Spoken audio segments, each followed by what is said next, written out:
So, ano po ma'am pangalan? Jaylin Ramboyong. So, magtatanong paano mo sinimula ng iyong sari-sari store? Nagsimula ako sa maliit, nagsimula ako sa 5,000 hanggang sa pinamili ko, pinaunti-unti ko hanggang sa lumago naman ng konti, hanggang sa nadagdagan. Magkano po ang iyong naging puhunan? 5K. Paano mo ito napalag?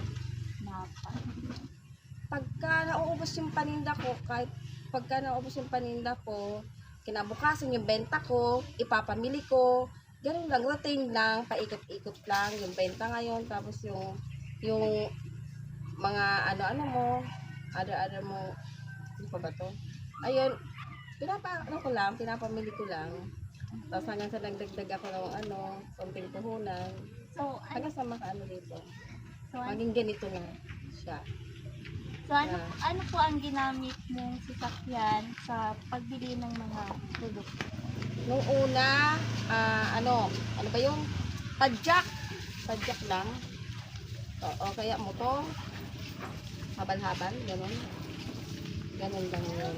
So, ano po yung strategy mo para dumami po yung customer? Ang strategy ko sa mga customer ko, binibigyan ko sila ng kwela at tiwala, tapos tapat lang, tapos friendly, tapos nagpapautang ako. Thank you, ma'am.